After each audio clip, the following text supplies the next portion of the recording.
this year towards the Elite 10. What would you attribute your success to this year, this past year?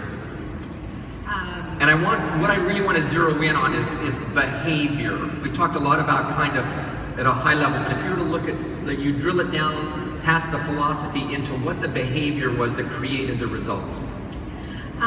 Well, for me, top 10 happened, I kind of think, towards the end of the year, because I didn't start talking about the business opportunity, like you guys were saying.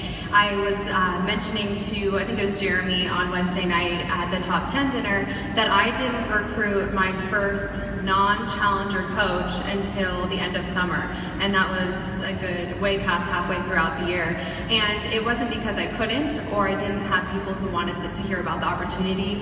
There's so many people, whether you think that or not, but it was because I was scared. And I hadn't quite owned my business and owned it, just it in general, being a coach.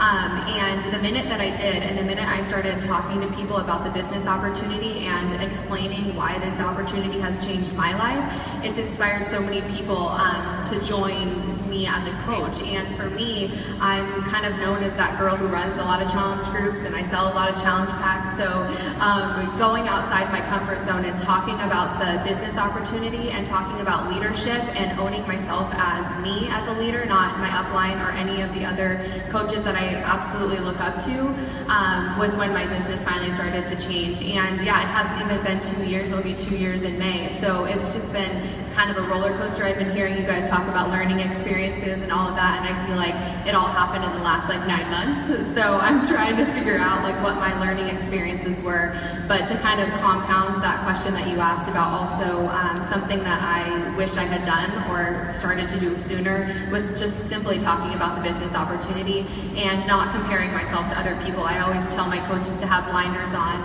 and just be you and own who you are, because the minute I started to stray away from who I was losing coaches left and right because my people and my team and my coaches didn't trust me. And the minute I started just saying, hey, I kind of lost myself there for a second, but this is me, this is how I'm gonna stay, and take it or leave it, we've been stronger than ever. And yeah.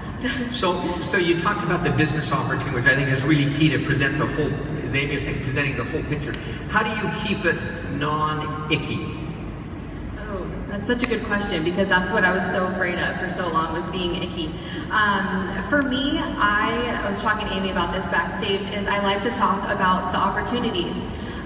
For me, my why, I'm not married and I don't have kids, so my why is very much about my immediate family and me.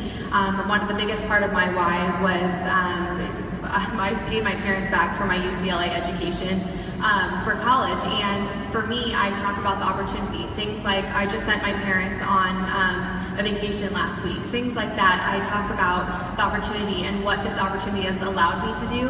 And I do calls to action. If you have questions about coaching, talk to me. The opportunity has changed my life. But the posts and the invites that I get the most traction from are when I'm talking about how and why I've been changed. Not necessarily the money. I'm not a top earner or anything like that, but my life has been eternally changed and forever changed because of this opportunity, and that's what people want to be a part of. Okay, great, thank you. Okay, Brittany, been in the business for a year and a half, is it 2 years, military wife, your husband's gone a lot of the time, so it's maybe a good thing, maybe a bad thing, I don't know, for focusing on your business. I know